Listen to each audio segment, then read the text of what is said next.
Elstree Studios, just outside London. Late 1978. A production assistant walks towards stage 3 carrying a fresh stack of script pages, printed on blue paper, which means it's a new revision. The third one this week. She knocks on the door of Jack Nicholson's trailer. No answer. She knocks again. The door opens. Nicholson stands there in his robe, coffee in hand, circles under his eyes. He looks at the pages. He takes them. And without reading a single line, he walks to the trash can and drops them in. Then he looks at the PA and says, with that unmistakable grin, "I'll just use whatever they type up today." That wasn't a bad morning. That was a system. Jack Nicholson, the reigning Best Actor Oscar winner, the most magnetic screen presence of his generation, had completely stopped reading the script for The Shining. Not because he didn't care. Because Stanley Kubrick was rewriting it sometimes twice a day, and Nicholson had learned that memorizing lines was a waste of energy when those lines would be dead by lunch. He started learning his dialogue minutes before cameras rolled. And here's the part nobody talks about: it worked. Some of the most iconic moments in horror cinema came from an actor who walked on set not knowing what he was about to say. But that's the middle of the story. Let's go back. It was early 1977 when Kubrick first picked up Stephen King's novel. Warner Brothers executive John Calley had sent it over, and Kubrick, a man who routinely abandoned books after 10 pages, read it cover to cover in one sitting. He called it the most imaginative horror story he'd ever encountered. Within weeks, he was developing the screenplay with novelist Diane Johnson. They spent over a month just talking before writing a single word. Kubrick would ask deceptively simple questions. Is the husband a good man? Does his wife love him? What kind of shoes would she wear? And from those questions, an entire psychological architecture emerged. But Kubrick had one non-negotiable demand from the start: Jack Nicholson as Jack Torrance. He cast him before he even finished reading the novel. Stephen King hated the idea. He thought Nicholson looked unhinged from frame one and wanted an everyman, someone like Jon Voight. Kubrick didn't care. He wanted that volcanic energy simmering beneath the surface. What nobody anticipated was that the volcano would eventually turn on Kubrick himself. Principal photography began at Elstree Studios in May 1978. Kubrick had constructed the Overlook Hotel interior on a massive soundstage. Every hallway, every room, built to exact specifications based on real locations. He shot with a small crew, often just a handful of people, which gave him the freedom to demand take after take after take. And demand he did. Philip Stone, who played the ghostly waiter Delbert Grady, later described the process. His 8-minute scene with Nicholson was shot 50 or 60 times. After each take, Stone, Nicholson, and Kubrick would sit together reviewing the footage on a monitor. Nicholson would say, "That was pretty good, wasn't it, Stanley?" And Kubrick would nod and reply, "Yes, it was. Now let's do it again." But the takes weren't the problem. The problem was that the script kept dissolving underneath everyone's feet. Kubrick believed that rehearsals revealed things the page couldn't predict: an interesting rhythm in a line, an unexpected gesture, a weakness in an actor that could be turned into a strength. So he would rewrite scenes during rehearsal. Then rewrite them again after watching dailies. Then again the next morning. The colored pages stacked up: white, blue, pink, yellow, green, each color representing a new revision. For Nicholson, who had built his career on meticulous preparation, who marked his scripts using a technique he'd learned from Boris Karloff himself, this was a slow erosion of his entire process. In Vivian Kubrick's behind-the-scenes documentary, you can see the moment he addresses it directly. He looks into the camera with that signature deadpan and says he quit using his own script entirely. When the interviewer asks if he's exaggerating about the daily rewrites, Nicholson doesn't blink. No. And then Kubrick found another way to get under his skin. Nicholson hated cheese sandwiches. Detested them. So for 2 straight weeks, that's exactly what craft services delivered to his trailer. Every single day. The same sandwich. Kubrick wanted to build a specific kind of irritation inside Nicholson, a low-grade, constant disgust that would bleed into his performance. It wasn't an accident. It wasn't a catering mistake. It was a directorial choice, made without telling the actor why. When you watch Nicholson's performance as Jack Torrance in those middle sequences, the barely contained contempt, the simmering hostility just beneath every polite word, some of that wasn't acting. Some of that was a man who'd been eating food he hated for 14 days, performing lines he'd learned 9 minutes ago, inside a process that had stripped him of every tool he normally used. But if Nicholson was frustrated, Shelley Duvall was being dismantled. Kubrick treated his two leads like they existed on different planets. With Nicholson, there was a kind of respect, adversarial, sure, but mutual. They would sit together for hours between setups, talking, debating, sometimes ignoring the 60 crew members standing idle, while the AD nervously reminded Kubrick that people were waiting. But with Duvall, Kubrick became what Nicholson himself later called a different director. He isolated her, cut her lines without warning, refused to praise a single take, and he made sure no one else offered comfort either. On the documentary footage, you can hear him say it plainly to the crew, right in front of her. Don't sympathize with Shelley. The logic, if you could call it that, was that Wendy Torrance needed to look genuinely terrified. Not acted terrified. Actually terrified. And the only way to get there, in Kubrick's mind, was to create the conditions of real psychological distress. The baseball bat scene. The one where Wendy backs up the stairs while Jack advances on her, became the epicenter of this philosophy. 127 takes. The Guinness Book of Records certified it as the most retakes ever for a scene with spoken dialogue. By the end, Duvall's hands were raw from gripping the bat. Her voice was destroyed. Her eyes were swollen from genuine crying. Not glycerin, not eye drops, actual tears from a body that had been screaming for hours and no longer had the reserves to pretend.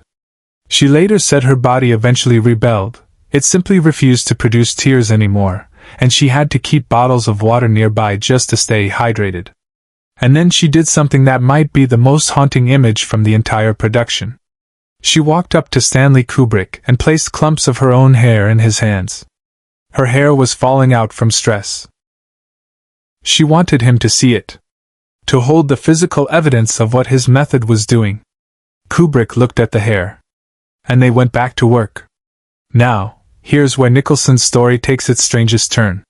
There's a scene in the film where Jack Torrance sits at his typewriter, consumed by writer's block, and explodes at Wendy when she interrupts him. The rage is so specific, so textured, that it feels different from the rest of Nicholson's performance. It should.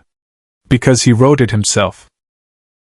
Nicholson told Kubrick about a period during his divorce from Sandra Knight in 1968, a time when he was acting during the day and writing scripts at night, trying to hold together a career and a family simultaneously. One evening, his wife walked into his workspace, and what she encountered, in Nicholson's own words, was, unbeknownst to her, this maniac. The pressure, the exhaustion, the territorial fury of a man who felt his creative space was being invaded, all of it came pouring out. Kubrick heard the story and immediately recognized it. That scene went into the film almost exactly as Nicholson described it. The typewriter on the desk was actually Kubrick's own. When you watch that moment, the barely controlled hostility, the contempt masquerading as calm, you're watching a man replaying the worst version of himself. And that raw nerve, that personal wound, is precisely what Kubrick wanted. He didn't need to rewrite that scene. Nicholson had already lived it. But the moment that nearly didn't survive, the one that would become the single most quoted line in horror history, happened during the bathroom door sequence. The setup, Jack Torrance, fully consumed by madness, takes an axe to the bathroom door where Wendy is hiding. Kubrick originally used prop doors, lightweight breakaway panels designed to splinter on cue. Problem was, Nicholson had served as a volunteer firefighter in the California Air National Guard. He knew how to swing an axe. He tore through the fake doors so fast they couldn't even get coverage. Kubrick had the prop department bring in real doors, solid wood, genuine resistance. The scene took 3 days. 60 doors were destroyed. And somewhere around the final takes, with the camera tight on the hole in the door, Nicholson's face pushed through the splintered wood, and he ad-libbed a line that wasn't in any draft of any color. "Here's Johnny!" What the crew didn't know was that Kubrick had no idea what it meant. He'd been living in England for over a decade. He'd never watched The Tonight Show.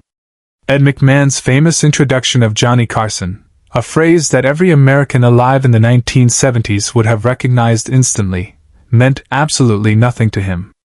Kubrick heard the line and saw something different, not a talk show reference, but the fractured logic of a man whose mind had completely collapsed.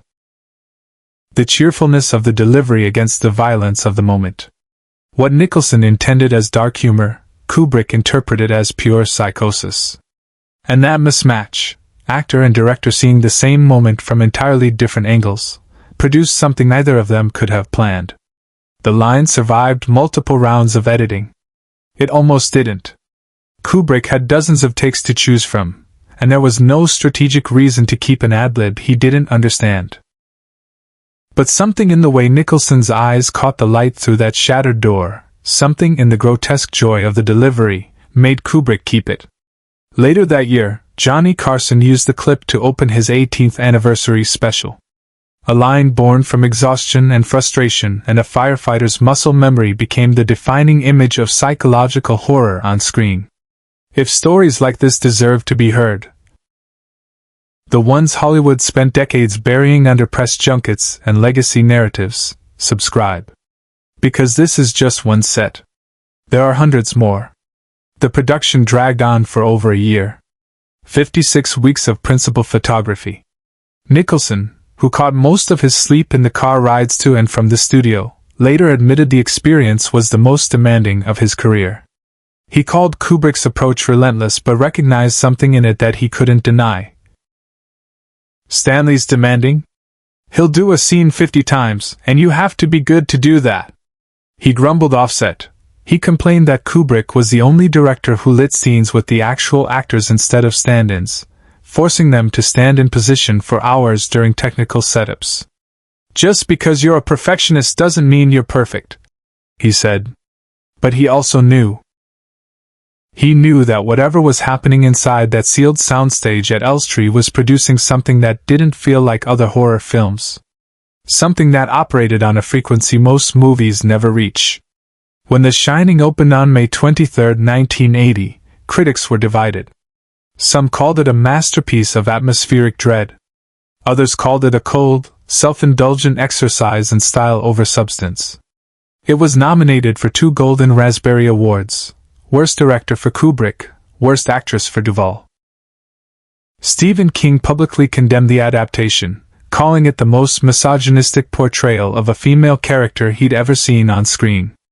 The initial box office was underwhelming relative to its $18 million budget, making it arguably the most expensive art house horror film ever produced at that point. But time did what time does. Year by year, the film grew. The twins in the hallway. The river of blood from the elevator. The endless repetitions of, "All work and no play makes Jack a dull boy." Each image seeped deeper into the culture until The Shining wasn't just a horror film. It was the vocabulary of horror itself. Kubrick never made another horror movie. Nicholson never worked with him again. And Shelley Duvall, whose raw, devastating performance was mocked at the time, gradually came to be recognized as the emotional backbone of the entire film. She stepped away from acting in 2002. She passed away in July 2024. The Razzie Committee officially rescinded her nomination in 2022, decades too late. And maybe the truest thing ever said about that production came not from Kubrick, not from Nicholson, but from Angelica Houston, who was dating Nicholson at the time and visited the set. Years later, she described what she saw with a single, careful observation. "I got the feeling that Shelley was having a hard time just dealing with the emotional content of the piece. And they didn't seem to be all that sympathetic. It just felt like the boys were ganging up. Nobody argued with her,